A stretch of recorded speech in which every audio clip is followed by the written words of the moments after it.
Assalamualaikum warahmatullahi wabarakatuh. Perkenalkan, kami dari kelompok 13 akan mempresentasikan hasil dari diskusi kami mengenai tasawuf kontemporer.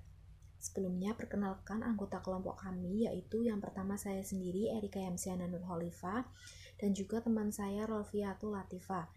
Langsung saja ke materi. Latar belakang tasawuf di zaman kontemporer dan urgensi dalam mengamalkan tasawuf. Adapun latar belakang dari tasawuf kontemporer ini adalah tasawuf kontemporer merupakan memahami atau mengkaji pemikiran tasawuf pada abad ke-20 sampai sekarang dan penyesuaian pada zaman sekarang.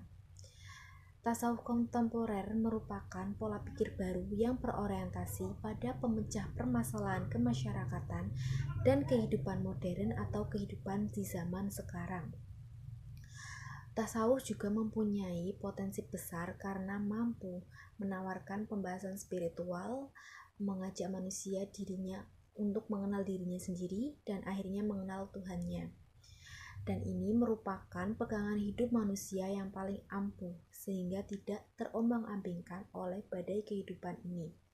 Ia menjadi penuntun hidup bermoral sehingga dapat menunjukkan eksistensi manusia sebagai makhluk termulia di muka bumi ini. Kemudian kita kembali kepada sejarah bahwa lahirnya tasawuf sebagai fenomena ajaran Islam yang diawali dari ketidakpuasan terhadap praktek Islam yang cenderung formalisme dan legalisme, dan juga sebagai reaksi terhadap ketimpangan politik, moral, dan ekonomi di kalangan umat Islam. Pada saat ini tasawuf tampil dengan memberikan solusi tasawuf terhadap formalisme dan legalisme dengan spiritualitas ritual, pembenahan dan transformasi tindakan fisik ke dalam tindakan batin, sedangkan reaksi terhadap sikap politik penguasa dan ekonomi sebagai akibat diraihnya kemakmuran yang menimbulkan sikap kefoya-foyaan material dengan penampakan sikap isolasi diri dari hiruk-pikuknya kehidupan yang berorientasi duniawi dan menanamkan sikap sedia. Kemudian lanjut, urgensi dalam mengawalkan tasawuf pada masa sekarang atau pada zaman kontemporer.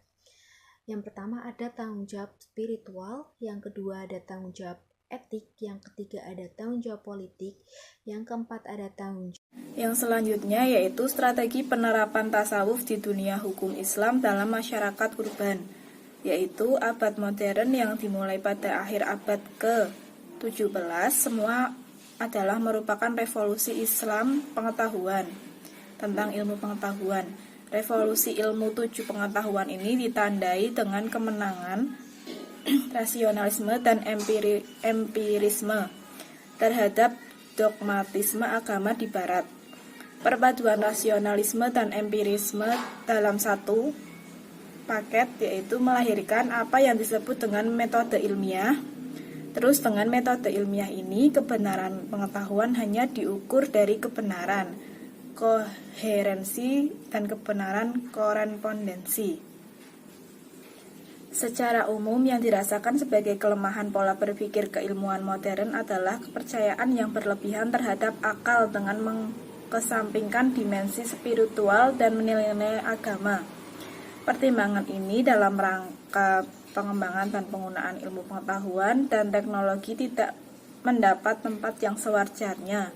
Akibatnya ilmu pengetahuan dan teknologi dalam banyak hal tidak menyelesaikan persoalan kehidupan, bukan membawa persoalan baru yang lebih serius. Dalam hal kesadaran manusia modern yang dirasakan kelemahannya adalah rapuhnya pegangan moral orientasi hidup yang bermakna. Tujuan hidup terbatas pada pencapaian saranan yang bersifat material dan duniawi. Keadaan ini membawa manusia kepada keterasingan atau alienasi, frustasi, dan kehampaan eksistensial.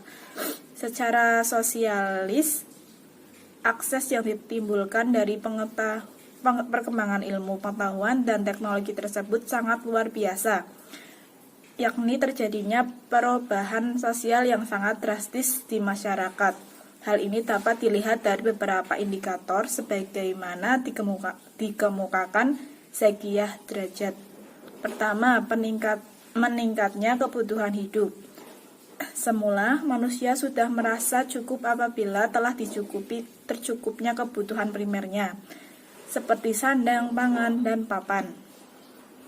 Namun, sejalan dengan perkembangan masyarakat, kebutuhan primer tadi berubah menjadi suatu prestis yang bersifat sekunder.